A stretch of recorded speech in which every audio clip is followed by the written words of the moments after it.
So who would you like to see take the lead in forming this bipartisan commission or getting the ball rolling on that? I think both the leadership in the House and the Senate would be the folks to start that, working in coordination with the governor's office, and really roll our sleeves up.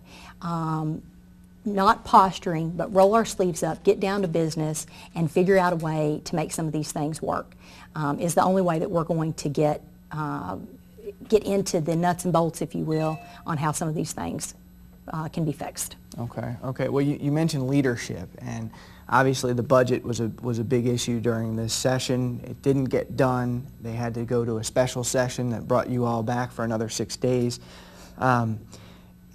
What do you see as someone who's now gotten a handle on the landscape in Frankfort? What do you see as the problem with getting a budget passed by April 15th? Is it the system, the process, the personalities and leadership? What do you see there? Do I get a D, all of the above? You can. Yeah, I think it is all the above. I think we've got, obviously it goes without saying, everybody knows this, that the first 20-odd days of session before the filing deadline in the even-numbered years, there's, not much movement up front to do a lot of things. You've been there and seen that kind of thing go on. And I think personalities have a huge role to play in it. We all obviously have some bit of the limitation in that we have to wait until the governor does present his budget to us for us to then begin to sort of wrestle with it, if you will, because it's not going to be the perfect document for which we're going, but it gives us something to start working from. I think that the move from the electorate is going to expect us to start maybe see some sort of legislation that requires us to have a date certain that the House would have to act and that the Senate would have to act to stop this wrangling and sometimes posturing that goes on. And a date certain that would require the House to act and a date certain that the Senate would have to act on on the budget. So you'd actually put into law that this budget has to be done by a certain point? Correct. Is that, some might say, hey, that's a little extreme that you're actually having to legislate how you all legislate. Has it come to that point, really? Well, that maybe it does sound extreme for some people, but I tell you what I think is extreme. I think it's extreme that we're coming back to Frankfort and spending taxpayers' dollars when they expect us to get a job done in 60 days in the long session and 30 days in the short session. I don't think we need to be coming back to Frankfort and spending taxpayers' dollars. We have a job to do. We need to stay there. We need to get it done. So if that sounds extreme, I'm not going to apologize for that. I think that the electorate expects us to work while we're there, and that we need to come up with a way, with a date certain or a fashion for which we can act and get the job accomplished. Now, you do not have opposition this fall, but obviously, as you mentioned, you're going around and you're helping some other of your Republican colleagues. Are you hearing that level of frustration from voters about what happened? Are voters really tuned in to what has happened in Frankfort, the failure to pass the budget on time, the need to come back for the special session? I can't speak for across the Commonwealth, but I can certainly speak to the 63rd District, certainly, and I can speak somewhat to the 4th District, Congressional District. During this last cycle, people said, get back to Frankfort and pass us a budget. This is ridiculous. And that's what we were hearing. And it's disappointing. And I'm somebody that, I try to work tenaciously in getting the task at hand. If I've got A, B, C, and D to do, then I feel like it's my responsibility to get those things done.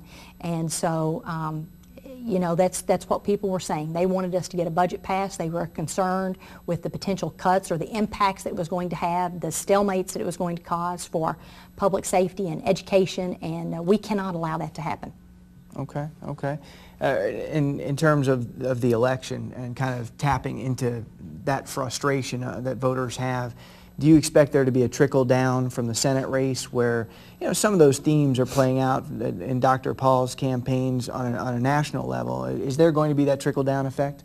I think it will. I think last Tuesday showed some pretty significant signs in the conservative voters by virtue of the fact that, the number of women conservative, I'd like to give accolades to the Republican Party for that particular role that they've played in going out and recruiting female conservatives for the Republican Party. Historically, we've not done a great job on that, and we're obviously working better towards that. And I do anticipate a trickle down from the Senate race and those particular themes of conservative fiscal policy and less government. And you're talking nationally, the Yes, national candidates correct. with the wins in California and Nevada.